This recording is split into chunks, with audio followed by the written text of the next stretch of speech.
My dear Wormwood, I note with grave displeasure that your patient has become a Christian. Do not indulge the hope that you will escape the usual penalties. Indeed, in your best moments, I trust you would hardly even wish to do so. In the meantime, we must make the best of the situation. There is no need to despair. Hundreds of these adult converts have been reclaimed after a brief sojourn in the enemy's camp and are now with us. All the habits of the patient, both mental and bodily, are still in our favor. One of our great allies at present is the church itself. Do not misunderstand me. I do not mean the church as we see her, spread throughout all time and space, and rooted in eternity, terrible as an army with banners.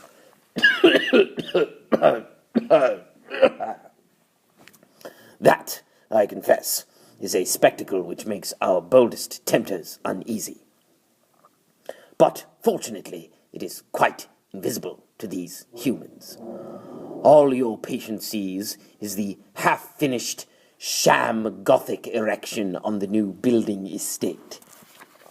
When he goes inside, he sees the local grocer, with rather an oily expression on his face, bustling up to offer him one shiny little book containing a liturgy which neither of them understands, and one shabby little book containing corrupt texts of a number of religious lyrics, mostly bad and in very small print. When he gets to his pew and looks round him, he sees just that selection of his neighbors whom he has hitherto avoided.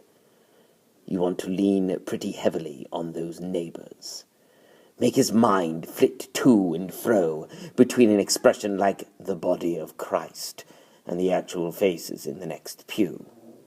It matters very little, of course, what kind of people the next pew really contains. You may know one of them to be a great warrior on the enemy's side. No matter. Your patient, thanks to our Father below, is a fool. Provided that any of these neighbors sing out of tune, or have boots that squeak, or double chins, or odd clothes, the patient will quite easily believe that their religion must therefore be somehow ridiculous. At his present stage, you see, he has an idea of Christians in his mind, which he supposes to be spiritual, but which is in fact largely pictorial. His mind is full of togas and sandals and armor and bare legs, and the mere fact that other people in church wear modern clothes is a real, though of course an unconscious, difficulty to him. Never let it come to the surface.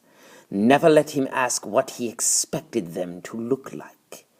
Keep everything hazy in his mind now, and you will have all eternity wherein to amuse yourself by producing in him the peculiar kind of clarity which hell affords. Work hard, then, on the disappointment or anticlimax which is certainly coming to the patient during his first few weeks as a churchman. The enemy allows this disappointment to occur on the threshold of every human endeavor. It occurs when the boy, who has been enchanted in the nursery by stories from the Odyssey, buckles down to really learning Greek. It occurs when lovers have got married and begin the real task of learning to live together. In every department of life, it marks the transition from dreaming aspiration to laborious doing.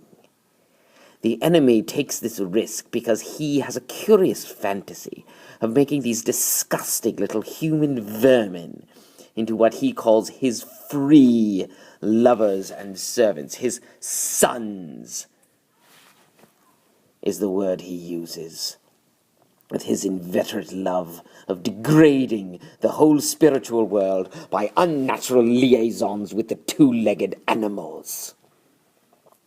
Desiring their freedom, he therefore refuses to carry them by their mere affections and habits to any of the goals which he sets before them. He leaves them to do it on their own. And there lies our opportunity. But also, remember, there lies our danger. If once they get through this initial dryness successfully, they become much less dependent on emotion, and therefore much harder to tempt. I have been writing hitherto on the assumption that the people in the next pew afford no rational ground for disappointment. Of course, if they do, if the patient knows that the woman with the absurd hat is a fanatical bridge player, or the man with the squeaky boots is a miser and an extortioner, then your task is so much the easier. All you then have to do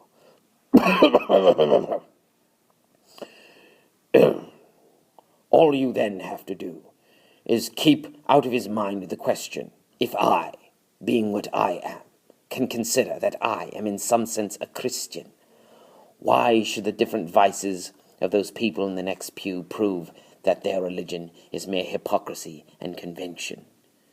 You may ask whether it is impossible to keep such an obvious thought from occurring even to a human mind. It is, Wormwood, it is. Handle him properly, and it simply won't come into his head. He has not been anything like long enough with the enemy to have any real humility yet. What he says, even on his knees, about his own sinfulness is all parrot talk. At bottom, he still believes he has run up a very favorable credit balance in the enemy's ledger by allowing himself to be converted, and he thinks he is showing great humility and condescension in going to church with these smug, commonplace neighbors at all. Keep him in that state of mind as long as you can. Your affectionate uncle, Screwtape.